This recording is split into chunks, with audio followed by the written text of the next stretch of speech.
Supermarket नया नया बना था, उसमें चंद दुकानें थीं और उसके अंदर खाने पीने की सिर्फ दो अदद बड़ी मशहूर और मारूफ बेकरीज थीं। एक यूनाइटेड बेकरी जो अभी भी होती है, और उसके अलावा केक पैलेस एक पुरानी बेकरी हुआ करती थी जो कि अब बंद हो गई। पुरानी मशहूर और मारूफ जगह थी उस जमाने में, वो आगा खानी समोसों की दुकान थी, मेलोडी मार्केट के बिल्कुल कोने पे। तो पापा हम्म। सालिस जो था वो पहला रेस्टोरेंट था जिसने आके इटालियन क्यूजीन पेश किया। पिज्जा सबसे पहले वो लेके आया। बलूची शायद मिल जाए, मगर अफगानी और केपी के साइड के जो खाने हैं, ये नमकीन टिक्का बोटी, ये आपको अभी भी कराची वगैरह में इतना ज्यादा नहीं मिलेगा। आप खुद बहुत अच्छी कुकिंग करते हैं, तो कौन से खाने आप खुद बनाते हैं लजीज, जो आपके ख्याल में किसी रेस्टोरेंट पे नहीं मिलते?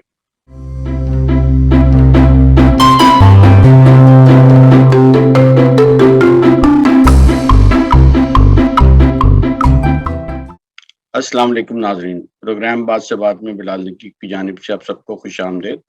हमारा आज का मौजू है इस्लामाबाद का फूड कल्चर, और हमारे साथ शरीक गुफ्तगू हैं उमर ख़याम साहब। आप एक ऑडिटिंग फर्म के साथ बहैसियत टैक्स पार्टनर वाबस्ता हैं। अस्सलाम वालेकुम ख़याम साहब, क्या हाल है आपके? वालेकुम बिलाल साहब, मैं बहुत अच्छा हूँ, आप कैसे हैं? एक तो शुक्रिया कि आप बहुत मसरूफ़ हैं और आपने हमें टाइम दिया। पहले हमारे नाज़रीन को ये बताएं कि आप क्या काम करते हैं और आपकी क्या दिलचस्पी हैं? बिलाल साहब, आपका बहुत शुक्रिया कि आपने मुझे ये मौका दिया। आपके शोज जो हैं उनके बारे में तो अब हम बहुत अरसे से सुन रहे हैं, और बड़े आपने मशहूर और मारूफ लोगों का आप इंटरव्यू करते रहे, तो आपने मुझे मौका दिया, ये तो मेरी खुशकिस्मती है। मैं बिलाल साहब बाय प्रोफेशन एक चार्टर्ड अकाउंटेंट हूँ, और मैं एक इंटरनेशनल अकाउंटिंग फर्म है उसके साथ काम करता हूँ। आजकल जो मेरा मेन जो फील्ड ऑफ वर्क है वो टैक्स है।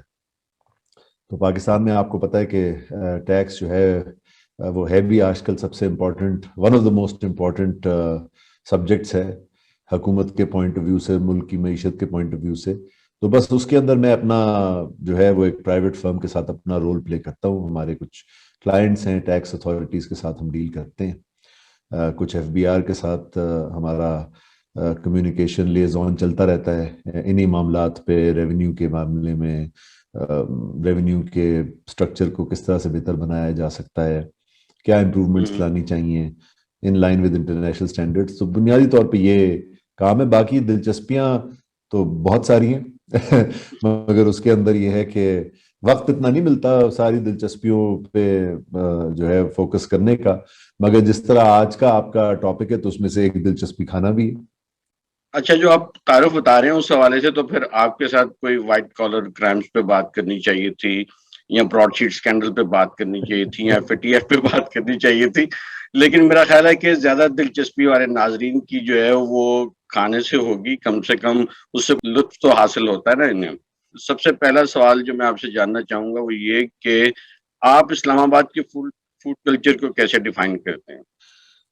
देखिए, इस्लामाबाद का जो फूड कल्चर है, मेरी नज़र में ये एक डेवलपिंग फूड कल्चर है।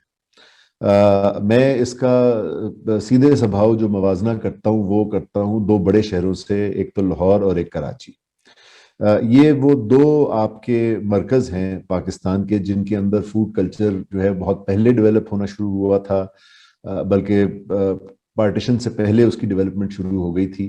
तो उसका एक अपना एक बड़ा ही खास जो है वो कैरेक्टर है इन दोनों शहरों के फूड कल्चर का। और वो कैरेक्टर इस वजह से भी उसकी खसूसियत ये है कि जो वहाँ के रहने वाले लोग हैं उनके बड़े पर्टिकुलर टेस्ट्स हैं, और उन टेस्ट ने डिफाइन किया है उस फूड कल्चर को। तो हमें सबको पता है कि कराची में कौन सी मकबूल खाने होते हैं, वो खाने के लिए बिलखसूस लोग कराची ही जाना पसंद करते हैं। इसी तरीके से लाहौर की अपनी की बहुत सी शानदार खाने हैं, बहुत सा एक ख़ास फ्लेवर है लाहौर का, जो कि उसके कल्चर के अंदर बिल्कुल मिला हुआ है, गुंधा हुआ है। उसकी एक अपनी अपील है, एक अपना एल्योर है। इस्लामाबाद जो है वो मेरे ख्याल में अभी भी इस एक चीज़ से सफ़र करता है, वो ये कि ये शहर जो था बाद में बनाया गया था, ये ऑर्गेनिकली एग्जिस्ट नहीं करता था। असल शहर तो रावलपिंडी था। तो इस्लामाबाद तो एक आर्टिफिशियल सिटी थी, वो उसे बनाया गया, उसे कैपिटल बनाया गया। तो उसमें शुरू से जहां तक मुझे याद है, जो जो मेरी मेमोरी बताती है, उसकी जो डेवलपमेंट थी फूड कल्चर की, वो बहुत ही आहिस्ता हुई है। और इसके ऊपर आप समझ लीजिए आके के पिछले 20 साल में ज्यादा पेशरफ्त हुई है, जबकि बहुत से लोग आके यहाँ सेटल हुए हैं, इसकी पॉपुलेशन बढ़ी है और लोगों की डिमांड बढ़ी है कमर्शियल फूड के लिए, और रेस्टोरेंट्स में जाने की डिमांड, क्योंकि वो भी इस चीज की अक्कासी ये भी करती है, अक्कासी जो डेवलपमेंट हुई है कराची और लाहौर के अंदर, क्योंकि वहां भी तेजी से रेस्टोरेंट्स जो है वो खुलने शुरू हुए, और ख़ास तौर पर बैनुल अक़वामी जो खाने थे उनकी बड़ी मकबूलियत हुई और लोगों ने उसके लिए डिमांड का इजहार किया। तो ये Aahista Aahista trickle down effect है जो इस्लामाबाद में आना शुरू हुआ है पिछले 15 से 20 साल के अंदर, बट वेरी स्लोली। और इसके अंदर अभी भी ये एक डेवलपिंग फूड कल्चर है, और उसकी वो किस तरह से डेवलप हो रहा है उस पर बहरहाल खैर बात की जा सकती है। अच्छा, ये बताइए कि पुराने रेस्टोरेंट्स कौन से हैं जो आज भी मकबूल हैं और लोग वहां पे प्रेफरेंस के साथ जाना पसंद करते हैं? बिलाल साहब, अब ये बड़ी अच्छा खैर सवाल है। मैं ज़रा थोड़ा सा, अगर आप इजाज़त दें तो मैं थोड़ी सी अगर इसमें जो तारीख है उसके हवाले से बात करूं, जी जो जरूर। खाने की जो तारीख है जी। अच्छा देखिए, मेरी जो अगेन जो मेरी याददाश्त है उसके हवाले से मैं आपको बताता हूं कि जब मैंने होश संभाला तो जो दो मरकज थे ना, जो कमर्शियल मरकज थे इस्लामाबाद के, वो था मेलोडी मार्केट और आपारा। ये दो बड़े मरकज थे। सुपर मार्केट नया नया बना था, उसमें चंद दुकानें थीं और उसके अंदर खाने पीने की सिर्फ दो अदद बड़ी मशहूर और मारूफ बेकरीज थीं। एक यूनाइटेड बेकरी जो अभी भी होती है, और उसके अलावा केक पैलेस एक पुरानी बेकरी हुआ करती थी जो कि अब बंद हो गई है। इसके अलावा जो खाने पीने के मराकज थे वो थे मेलोडी सेंटर और क्या कहते हैं अपना अपारा। जी। इनके अंदर चंद कैफेज थे, रेस्टोरेंट्स भी नहीं थे, कैफेज थे चंद। एक आध छोटा होटल था। मेलोडी मार्केट के साथ वैसे भी सबसे बड़ा होटल जो था वो इस्लामाबाद होटल था, तो उसकी अपनी कॉफी शॉप थी, उसका एक अपना रेस्टोरेंट था। उसकी वजह से वो काफी हद तक जो था वो गालिब था मेलोडी सेंटर के ऊपर। मगर मेलोडी सेंटर में चाय कॉफी के स्टॉल्स और कैफेज दीगर जो थे वो खुले हुए थे। सबसे जो पुरानी मशहूर और मारूफ जगह थी उस जमाने में वो आगा खानी समोसों की दुकान थी, मेलोडी मार्केट के बिल्कुल कोने पे, जहाँ पे ब्रिटिश काउंसिल लाइब्रेरी से असातिज़ा जो थे वो उतर के जाया करते थे, वहीं अपनी कॉफ़ी पीते थे, चाय पीते थे, करीम भाई के समोसे खाते थे, और बस ये गोया टोटल था। आपारा में कामरान रेस्टोरेंट था, वो आज भी नजर आता है। उसका आप साइन देखेंगे, वो वैगन के अड्डे से जब वो आप मुड़ते हैं तो वो कामरान होटल के नाम से वो कायम उदायम है। वो एक अच्छा होटल समझा जाता था, लोग जाया करते थे वहाँ। ये कुल खाने की जगहें थी इस्लामाबाद के अंदर, और कोई बड़ी नहीं थी। बाकी सारे खाने की जगहें रावलपिंडी शहर में थी। उसके बाद जब ये डेवलप हुआ सुपरमार्केट, तो उसके कोने में जो जहां आजकल वैनगार्ड बुक्स होता है, वो एक जमाने में होता था अली बाबा रेस्टोरेंट। तो एक अच्छा। वो बड़ा रेस्टोरेंट खुला जी। और तो वो एक बड़ा रेस्टोरेंट था, या फिर मेलोडी सेंटर के अंदर जीनोस कैफे था। जीनोस कैफे जो था वो एक फुल फ्लेज्ड रेस्टोरेंट था जिसमें पाकिस्तानी क्यूजीन, खास तौर पे ये टिक्का कबाब, कढ़ाई, चपली कबाब, ये इंट्रोड्यूस हुए। तो मशहूर और मारूफ रेस्टोरेंट तो जीनोस रेस्टोरेंट था, जहां फैमिलीज जाके बैठा करती थी, और बड़े शौक से, मतलब वो वहाँ की जो भी उनकी खाने थे बड़े मकबूल थे, वो एंजॉय करते थे लोग। तो उसके अलावा और कुछ नहीं था। इस्लामाबाद तो जंगल था, आपको पता है। तो उसके बाद ये हुआ है कि 80s के अंदर पहली दफा परहैप्स लोगों को इस चीज का पता चलना शुरू हुआ कि भाई कोई चीज होती है इसका नाम है फास्ट फूड। तो फास्ट फूड जो था, जो पहला रेस्टोरेंट फास्ट फूड का खुला, वो उस जमाने में नया नया डेवलप होना शुरू हुआ था, जिना सुपर मार्केट, उसमें भी चंद दुकानें थी। तो उसमें जो पहला फास्ट फूड रेस्टोरेंट था वो था black beards. Black beards fast food था। उन्होंने पहली दफा बर्गर्स और चिप्स बनाने शुरू किए, और वो एक तहलका मचा दिया उन्होंने, क्योंकि और कोई बनाता ही नहीं था उस जमाने में। वो कॉन्सेप्ट नहीं था वेस्टर्न बर्गर का जो उन्होंने इंट्रोड्यूस किया, और वो मशीनें लेके आए जिनसे वो बनाए जा सकते थे बर्गर वगैरह। तो बड़ी इन्वेस्टमेंट की उस जमाने में। आजकल वो ब्लैक बियर्ड जो उसका नाम हो गया कैप्टन कुक्स। मुझे नहीं पता कि ये वही लोग हैं जो उसे चलाते हैं। और उसके साथ उस जमाने में फिर जो सेकंड में खुला एक था मार्को पोलो रेस्टोरेंट, वो भी बर्गर्स बनाते थे मगर जरा देसी स्टाइल के। और कुछ अरसे के बाद अपना सुपरमार्केट में एक फास्ट फूड खुला, उसका नाम था पॉइंट।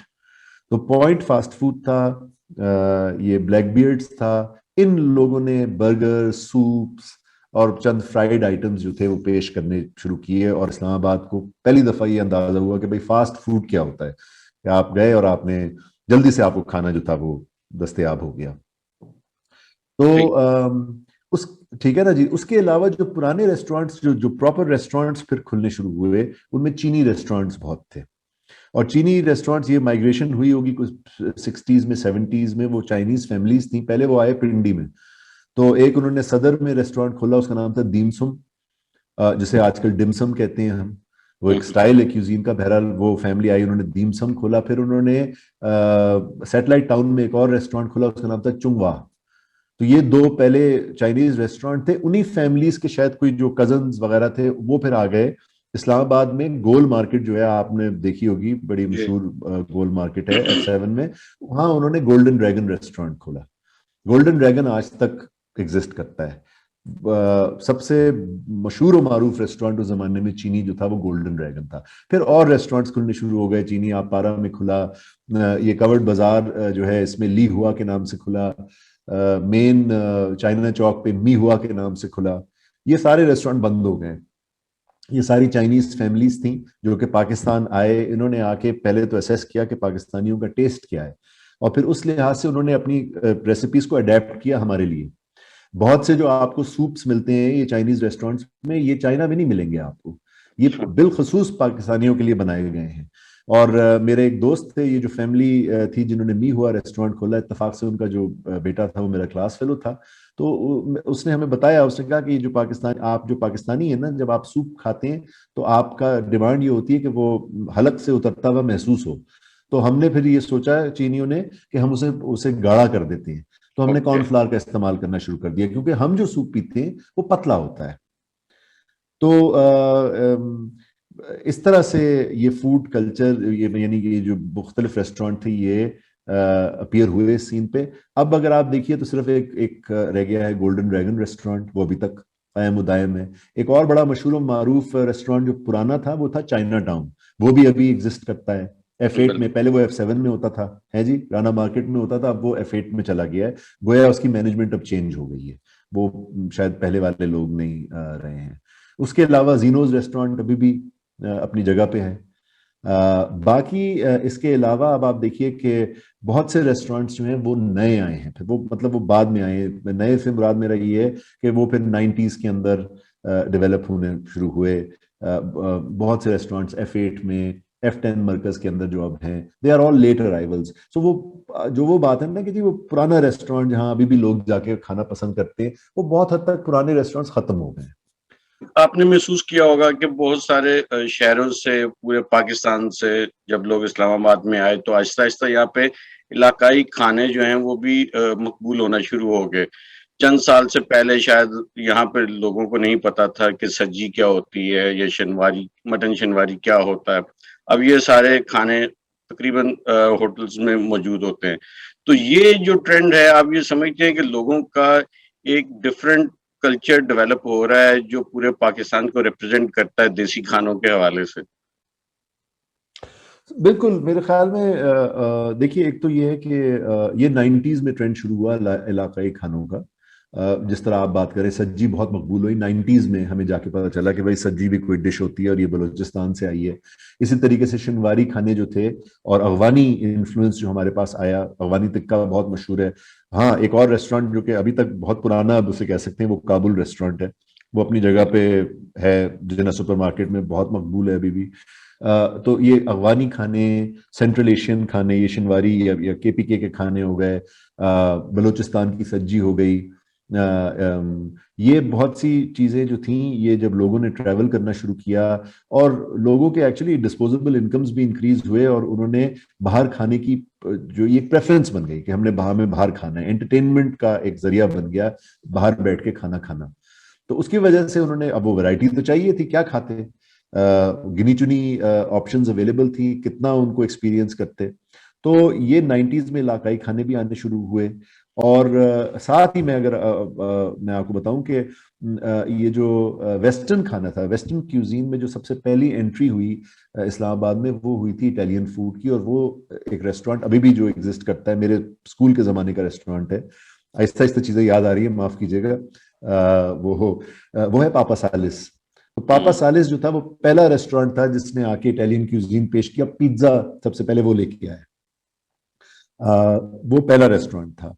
फिर ब्लू एरिया में वो बंद हो गया। एक साहब थे, एक्टर थे वो, गालिबन वो बड़ा मकबूल ड्रामा था गेस्ट हाउस, उसमें वो उनका एक किरदार था। उन्होंने इस्लामाबाद में आके एक दो रेस्टोरेंट्स खोले थे। एक उन्होंने खोला था जिसका नाम ही उन्होंने रखा था पिज्जरिया।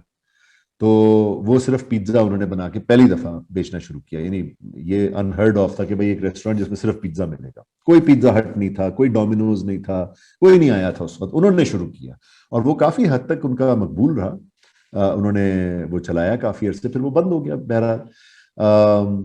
तो इलाकाई खाने भी इसी तरीके से फिर मकबूल हुए। People wanted options. उन्होंने कहा भाई ये तो नहीं चलेगा, वो कढ़ाई और टिक्का खा खा के तंग आ गए। तो ये फिर लोग आए, लोगों की जो एंटरप्रेन्योर्स थे उनकी नजर थी, उन्होंने कहा भाई ये तो डिमांड है, ये चल रहा है। मजे की बात ये कि ये शनवारी अफगानी खाना जो है, ये केपीके, वाया केपीके और परहैप्स थ्रू केपीके जो है ये पहुंचा है इस्लामाबाद के अंदर। आपको अभी भी बहुत ज्यादा मकबूल अफगानी या बलोची शायद मिल जाए, मगर अफगानी और केपीके साइड के जो खाने हैं, ये नमकीन टिक्का बोटी, ये आपको अभी भी कराची वगैरह में इतना ज्यादा नहीं मिलेगा। इवन लाहौर के अंदर आपको बहुत कम चॉइसेस मिलेंगी। इसका ज्यादा जो इन्फ्लुएंस है वो इस्लामाबाद में आया है और ज्यादा इस्टेब्लिश। अब आप देखिए, जिस तरह आप कह रहे हैं, तकरीबन हर जगह पे आपको शिनवारी लिखा हुआ नजर आ जाता है। रावलपिंडी में भी है, इस्लामाबाद में भी भरे हुए हैं इस तरह के रेस्टोरेंट्स, मकबूल भी हैं और लोगों को अच्छे लगते हैं। अच्छा, ये एक बड़ा इशू बन गया जो अभी आप पिज्जा की बात कर रहे थे कि एक चेन आ गई है, मैकडोनल्ड, केएफसी, पिज्जा हट और डंकिन डोनट और इस तरह की फूड जो बहुत सारे बच्चों में और नौजवानों में पॉपुलर हैं, लेकिन जो इस वक्त पुरानी एज के लोग हैं, जो हमारी एज के लोग हैं, वो देसी खाने या उनमें से ही कोई इनोवेशन होती है तो उसको प्रेफर करते हैं। तो अब ये बड़ा मुश्किल हो गया किसी एक फैमिली के लिए कि किसी एक रेस्टोरेंट में सारी फैमिली मेंबर्स जाएं और वो वहां पे खाना खा सकें, क्योंकि अब हर एक के पास चॉइसेस डिफरेंट हैं। इस तरह के इश्यूज में आप क्या समझते हैं कि कौन से रेस्टोरेंट्स हैं जो एक कॉम्प्रिहेंसिव मेन्यू प्रोवाइड करते हैं? ये बहुत अच्छा सवाल है। एक तो ये कि आपकी बात दुरुस्त है, ऑप्शंस बहुत ज्यादा हो गई हैं। फिर वो ये जो डिजिटल प्लेटफॉर्म्स हैं, सोशल मीडिया है, और ये जो ऑर्डरिंग एप्लीकेशंस हैं आपकी फोन्स पे जो अवेलेबल हैं, और फिर ये जो पूरा एक नया जो ट्रेंड शुरू हुआ कि भाई फूड डिलीवरी का, उसकी वजह से ये कि जो खाना आपने खाना है वो एक कॉल के फासले पे है, आप ऑर्डर कर दीजिए। पेमेंट मैकेनिज्म्स बन गए, कैश ऑन डिलीवरी है, क्रेडिट कार्ड पे आप पेमेंट कर लेते हैं। तो खाना बहुत सा मुख्तलिफ दस्तयाब है। बच्चे खास तौर पे जो है वो बड़ा प्रेफर करते हैं, वो मिल के नहीं खाना चाहते, वो कहते हैं कि जी हम अपनी चीज खाएंगे, आप अपनी चीज खाइए। बड़ी प्रॉब्लम हो जाती है कभी कभार एक घर में, जब 2 से 3 बच्चे हो, तीनों ने 3 जगहों से ऑर्डर करना है खाना। तो मुझे कम से कम मेंटली इस चीज को जो है वो एक्सेप्ट करने में बहुत टाइम लगता है, करना पड़ता है, मगर देखिए रेस्टोरेंट्स जो है ना, जो कि एक छत के नीचे बहुत से मुख्तलिफ खाने ऑफर करते हैं, ये भी एक ट्रेंड था जो कि बाद में इंट्रोड्यूस हुआ है, पोस्ट 2000 इंट्रोड्यूस हुआ है ज्यादा। मैं कह सकता हूँ कि ये जो पापा सालिस था, ये इसमें पायनियर्स थे। उसके बाद कुछ और रेस्टोरेंट्स आए, एक आध मुझे नाम याद आता है ब्लू एरिया में, कॉपर केटल के नाम से था, वो गालिबन लाहौर से आया था रेस्टोरेंट। उन्होंने क्या किया कि उन्होंने 2-3 मुख्तलिफ क्यूजीन्स को कहा कि भाई हम हैंडल कर लेंगे। उनके पास शेफ्स आए, बड़े मेरे ख्याल में होनहार शेफ्स थे। उन्होंने अपना हाथ में वो जायका लेके आए कि वो 2-3 मुख्तलिफ कुकिंग स्टाइल्स को उन्होंने एम्ब्रेस कर लिया।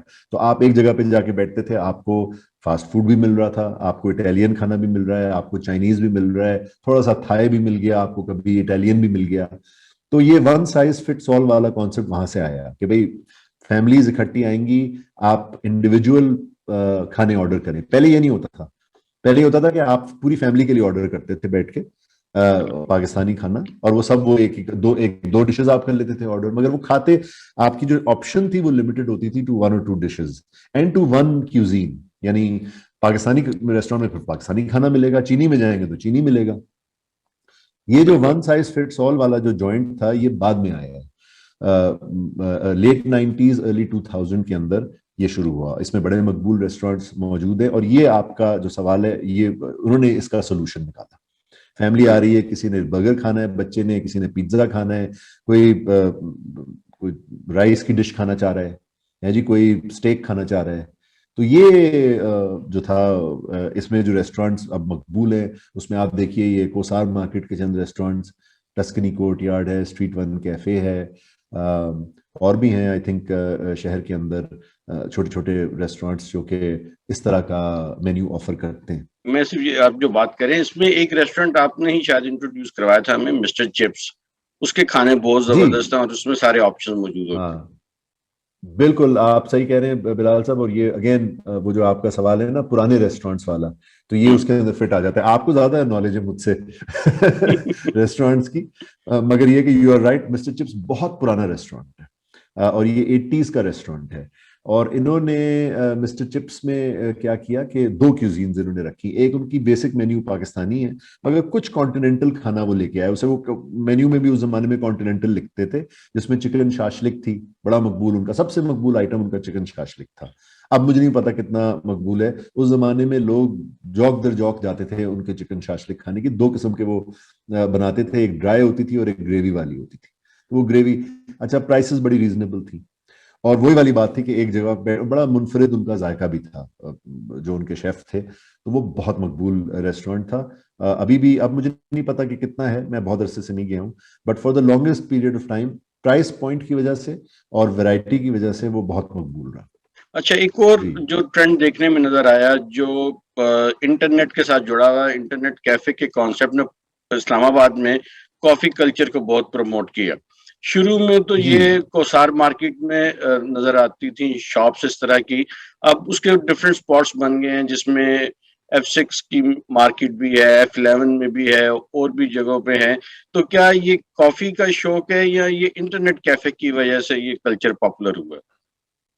मेरे ख्याल में इंटरनेट कैफे, मुझे जहां तक याद पड़ता है, जो ये पॉपुलर इस तरह से हुआ है कि लोगों ने जब बाहर ट्रैवल करना शुरू किया, जो 2000 के बाद से एक पर्टिकुलर चीज हमने विटनेस की ना पाकिस्तान के अंदर, वो ये थी कि बैंक्स ने एकदम से बड़ी लिबरल ऑफरिंग्स करनी शुरू की कंज्यूमर क्रेडिट की तरफ। तो आपको क्रेडिट कार्ड्स मिलने शुरू हो गए, आपको लोन्स मिलने शुरू हो गए, लोगों की इंटरनेशनल ट्रैवल बढ़ गई। बहुत ज्यादा स्पाइक देखा जाता है अर्ली 2000 से 2010 तक की मैं बात कर रहा हूँ। जब लोग बाहर गए तो उन्होंने एक्सपीरियंस किया कि भाई एक कॉफी शॉप का कॉन्सेप्ट होता है। इंटरनेट कैफे तो बहुत अरसे से था, उसमें मिल जाया करती थी, वो कॉफी पीने के काबिल नहीं होती थी, बहुत से बस ऐसे ही होते थे इंटरनेट कैफेज। मगर ये है कि वो लोग बाहर गए, उन्होंने देखा भाई कॉफी शॉप का कॉन्सेप्ट है, आप घर से बाहर कहीं जाके अगर बैठना चाहें रिलैक्स्ड माहौल के अंदर, जिसमें आपके ऊपर कोई प्रेशर ना हो कि आपने बहुत बड़ा खाना खाना है और खा के निकलना है, मगर आप बहुत देर तक बैठ के अपने दोस्तों से गपशप लगा सकते हैं, कॉफी पी सकते हैं, वो ट्रेंड आना शुरू हुआ है। अगेन मैं समझूंगा 2009-10 में।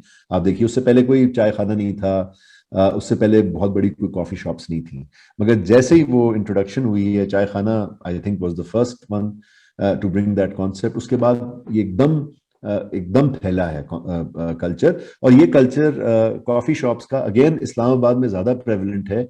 ये बाद में कैच अप हुआ है कराची और लाहौर। अभी भी कराची और लाहौर के जो लोग आते हैं वो कहते हैं भाई आप लोगों की कॉफी शॉप्स बहुत कमाल की हैं। शायद उसकी वजह ये है कि इस्लामाबाद का जो एक ओवरऑल माहौल है और जो ग्रीनरी है और जो जगहें बनी हैं वो बड़ी खूबसूरत हैं, उसमें बैठने का वैसे भी लोगों को दिल करता है। अब तो कोने कोने पे कॉफी शॉप होती है। सो आई थिंक ये इंटरनेट कल्चर का इतना नहीं था। आई थिंक ज्यादा ये था कि आप कहीं आराम से बैठ के और कॉफी चाय एंजॉय कर सकें। अब ये जो कॉफी चाय के रेस्टोरेंट है उनके अंदर फास्ट फूड टाइप के भी हैं, जो आपको basic confectionery bakery items, cakes, pastries देते हैं, एक आध कुछ सैंडविच खिला देते हैं, और फिर जरा तवील मेन्यू वाले भी हैं, जिस तरह चाय खाना तो पूरा खाना ही खिला देता है वो। और भी हैं कॉफी शॉप्स, इनके पास एक पूरा मेन्यू है। साथ ही इसके जो एक चीज हुई है ना बिलाल साहब, वो ये है कि नाश्ते के ऊपर बड़ा फोकस हो गया। पहले नाश्ता जो था वो मिलता था सिर्फ देसी नाश्ता, हलवा बिल्कुल। पूरी चना, ये होता था नाश्ता जब अगर आपने बाहर से करना है। ये कॉन्सेप्ट नहीं था कि आप और कुछ खाएंगे। ड्राइवर होटलों के ऊपर आमलेट मिल जाया करते थे, तले हुए अंडे मिलते थे, और कुछ नहीं मिला करता था। मगर वो ये भी चाय खाना ने शुरू किया। इन्होंने कहा कि जी हम आपको देसी नाश्ता भी देंगे, हम आपको वेस्टर्न नाश्ता भी देंगे, कॉन्टिनेंटल ब्रेकफास्ट। तो जो आप होटलों में जाते हैं, बड़े होटलों में जाके जब आप ठहरते हैं, बिल्कुल। उनका जो बूफे मेन्यू होता है, हम ये चीजें बना के आपको दे देंगे, वो एकदम बहुत हिट हो गया। लोगों ने देखा भाई हम सुबह को उठ के कहीं नाश्ता करना चाहते हैं, सैटरडे मॉर्निंग, इतवार के सुबह को हम कहीं ब्रंच करेंगे जाके। ये पहले सिर्फ मैरियट में और पीसी में हुआ करता था, मगर ये कॉन्सेप्ट जो थे ये कैफेज ले आए। और अब आप देखिए कि ये कैफेज जो है नाश्ते पे बहुत चलते हैं, सैटरडे संडे को भरा हुआ होता है। कोसार मार्केट में चले जाइए, एफ10 में आपको मिल जाएंगे। और दोनों किस्म की क्यूजीन्स हैं, पाकिस्तानी भी हैं, वेस्टर्न भी हैं। तो वो लोगों को बहुत उसमें बड़ी मकबूलियत हुई है। लोग प्रेफर करते हैं कि आउटिंग इस तरह की हो जिसमें नाश्ता इन्वॉल्व हो। अच्छा, ये एक और कल्चर देखने में आया कि पहले इस्लामाबाद में ऐसा कोई रेस्टोरेंट नहीं था, लेकिन अब रोड साइड ढाबे बहुत सारे इंट्रोड्यूस हो गए हैं, जिसमें चिका चिनो है, चाय पोटल है, और चाट जी। शाट है, वो वाटर पराठा है। तो ये अब लोग एक पुराने कल्चर में जो दूसरे शहरों में नजर आता था रोड साइड ढाबे वाला, वो अब इस्लामाबाद में एक मसनूई ढाबों की सूरत में नजर आ रहा है। तो ये आप इसको कैसे देखते हैं? मेरे ख्याल में इन्होंने जो ये जो ढाबे हैं या जो मसनूई ढाबे आप कह रहे हैं, एक्चुअली मेरे नहीं ख्याल कि उन्हें मसनूई हमें कहना चाहिए। वो एक पर्टिकुलर डेमोग्राफिक को टारगेट कर रहे हैं, वो यंग लोगों को टारगेट कर रहे हैं। अच्छा, यंग लोग जो है ना वो जो एम वो यंग लोग जो मिलेनियल्स हैं खासतौर पे, वो तलाश करते हैं एम्बियंस को।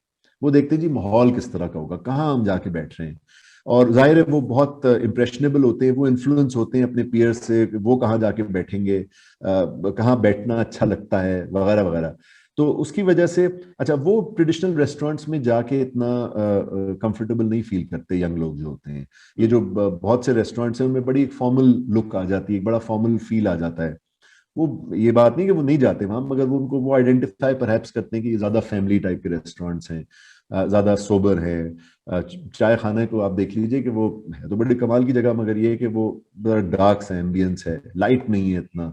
तो ये जो जगहें हैं ये बड़ी इनफॉर्मल हैं, बड़ी लाइट सा एक इनका इंप्रेशन होता है। खाने जो हैं वो अच्छे भी हैं, क्विकली सर्व हो जाते हैं, जरा प्राइस पॉइंट भी बुरा नहीं है, बच्चे अफोर्ड भी कर सकते हैं, यंग जो टीनेजर्स वगैरह हैं। वो मेरे ख्याल में रोड साइड ढाबा उनको केटर कर रहा है। और वो कॉन्सेप्ट भी जो है बेवर्ली सेंटर आप देखिए कि वो भरा हुआ है बहुत से रेस्टोरेंट्स में। उसके अंदर एक है वो खोका खोला, तो वो उन्होंने इसीलिए बनाया था, नाम भी बड़ा इनोवेटिव है। वो उन्होंने उसने बुनियादी तौर पे जो इमेजिनेशन कैप्चर की है वो यंग लोगों की कैप्चर की है। तो लोग प्रेफर करते हैं। फिर ये जो एक और बहुत मकबूल कैफे है बर्निंग ब्राउनी के नाम से, वो बहुत यंग लोग जो है उसमें प्रेफर करते हैं। और छोटी छोटी कॉफी शॉप्स हैं जो कि पर्टिकुलरली आप देखेंगे कि यंग लोग ज्यादा बैठे हुए मिलेंगे। मैं एक जो कहना चाहूंगा बात जो मुझे बड़ी फैसिनेटिंग लगती है वो ये है कि देखें, एक खाने की ऑप्शंस बढ़ने के साथ साथ अब जो एक नया ट्रेंड आना शुरू हुआ है मेरे ख्याल में वो ये है कि जो लोग रेस्टोरेंट बिजनेस में जा रहे हैं वो दो चीजों में इन्वेस्ट करने की कोशिश कम से कम कर रहे हैं। एक तो ये है कि वो इक्विपमेंट बहुत अच्छा प्रोफेशनल किचन वाला इक्विपमेंट लगा रहे हैं, क्योंकि जब आपके पास इक्विपमेंट अच्छा होता है तो आपका खाना जो होता है वो आप प्रोफेशनल लेवल का प्रोड्यूस कर सकते हैं। दूसरा जो मैंने देखा है वो ये है कि एक दूसरा फोकस जो हो रहा है जो कि अच्छा है वो है कि क्वालिटी पे भी फोकस करना शुरू कर दिया। अब इतना आसान नहीं रहा इस्लामाबाद की मार्केट में रेस्टोरेंट को खोलना, क्योंकि कंपटीशन बहुत है, ऑप्शंस बहुत हैं, और लोग जो हैं उनके अब टेस्ट डेवलप होने शुरू हो गए हैं, वो अब क्वालिटी की तरफ जाते हैं। उन्हें समझ में आना शुरू हो गया कि भाई ये हाई क्वालिटी का वेस्टर्न खाना जो है वो किस तरह से होना चाहिए। लोग अगेन ट्रैवल बहुत कर रहे हैं लोग, तो उन्हें समझ में आ रहा है। दुबई जाते हैं, दुबई तो साथ ही आपको पता है वहाँ तरह तरह के और टॉप स्टैंडर्ड के बैन अवी रेस्टोरेंट्स और चेन्स मौजूद हैं। तो लोगों का ना टेस्ट अब आहिस्ता आहिस्ता वो अब सब स्टैंडर्ड प्रोडक्ट पे मैंने देखा कि अब इस्लामाबाद के लोग जो हैं वो खुश नहीं रहते ज्यादा देर तक। इसीलिए आप देखते हैं बहुत से रेस्टोरेंट्स खुलते हैं और चंद ही महीने के बाद बंद हो जाते हैं, क्योंकि लोग रिजेक्ट कर देते हैं, उनके पास ऑप्शंस हैं। और यहाँ तक ऑप्शंस है कि वो बेहतर है कि अगर क्वालिटी नहीं है तो वो खाना पसंद ही नहीं करते। तो ये दो बड़े इंटरेस्टिंग ट्रेंड्स हैं जो कि पाकिस्तान के इस्लामाबाद का जो फूड कल्चर है उसके एवोल्यूशन में मेरे ख्याल में बहुत आगे जाएंगे। और मेरे ख्याल में एक और 5 एक साल के अंदर आप देखेंगे कि क्वालिटी अगर ना हो तो कोई रेस्टोरेंट चलेगा नहीं न्यू मुझे ईयर। लगता है कि रोड साइड ढाबे जो हैं वो इस वक्त इसलिए भी ज्यादा पॉपुलर हो गए हैं कि एक तो कोविड-19 के लिए आपको ओपन एयर जो स्पेस चाहिए होती है ये लोग प्रोवाइड कर रहे हैं, और जो स्मोकर्स हैं उनको भी सहूलत होती है कि वो स्मोकिंग भी वहां पे कर सकते हैं। तो ये दो रीजंस की वजह बिल्कुल। से भी ये शायद ये काफी पॉपुलर है। आप खुद बहुत अच्छी कुकिंग करते हैं, तो कौन से खाने आप खुद बनाते हैं लजीज, जो आपके ख्याल में किसी रेस्टोरेंट पे नहीं मिलते? आ, नहीं, मेरे ख्याल में मैं जो खाने बनाता हूँ वो बहुत से तो दस्तयाब होते हैं रेस्टोरेंट में। मेरा अपना जो आप समझ लीजिए कि जो प्रेफरेंस है या जो आजकल जो प्रेफरेंस है जिस जो काफी अरसे से रही है एक्चुअली, मुझे फ्रेंच क्यूजीन बहुत अच्छी लगती। और मैंने इस पे बहुत मुतालिया भी किया है। और मुझे उसके अंदर बहुत से कंपैरिजन्स मिलते हैं हमारे अपने खानों से। और मुझे इसलिए अच्छी लगती है क्योंकि उसके अंदर एक तरह से वो बड़ी सिंपल भी है फ्रेंच क्यूजीन, मगर उसके अंदर वो कॉम्प्लेक्स भी है। मतलब उसमें एक डिश की असेंबली में बहुत से स्टेजेस होते हैं। और आपको बहुत समझना पड़ता है, ना सिर्फ ये कि स्पाइसेस का आपस में क्या ताल्लुक है, बट ये भी कि टेम्परेचर और कुकिंग स्टाइल्स जो हैं वो उनको मास्टर करना जरूरी होता है। आप जो है ना वो किसी भी एक तरीके से वो खाना नहीं बना रहे होते, किसी भी एक डिश के अंदर वो बहुत से मुख्तलिफ टेक्निक्स को इस्तेमाल हो रहा होता है, तो वो मुझे बड़ा फैसिनेटिंग लगता है। मैं अपने पाकिस्तानी खाने भी बनाता हूँ, और मुझे वो भी बहुत अच्छे लगते हैं। स्पाइसेस के पॉइंट ऑफ व्यू से पर्टिकुलरली मैंने बहुत आहिस्ता आहिस्ता सीखा है कि स्पाइसेस की जो मैरिज है वो कितनी इंपॉर्टेंट होती है हमारे खाने में, और वो बड़ा कॉम्प्लेक्स डिशेस हम निकालते हैं। तो मेरी नज़र में अगर आप मेरी फेवरेट क्यूजीन्स पूछें तो उसमें पाकिस्तानी है, हमारे सब कॉन्टिनेंट के खाने, या फिर चाइनीज़ है जो कि हमारे बिल्कुल साथ ही हैं, और फिर उसके अलावा फ्रेंच है। बाकी मैं इटालियन वगैरह को इतना वो मेरी ज़ाती प्रेफरेंस इतनी नहीं है। मौजू के एतबार से तो आपसे गुफ्तगू बहुत दिलचस्प रही। दो सवालात में अपने हर मेहमान से पूछता हूँ और आपसे भी पूछना चाहूंगा। आप ये बताइए कि आजकल कौन सी किताब ज़ेर मुताला है, और आप हमारे नाजरीन को कौन सी किताब तजवीज़ करेंगे कि वो उसका मुताला ज़रूर करें? मेरे जेर मुताला जी आजकल तो 2 3 किताबें हैं। मैं आपको उनका एक तो ये है कि खाने के, क्योंकि हमारा मौजू जो है वो खाना पीना है, तो उसके एतबार से एक किताब है।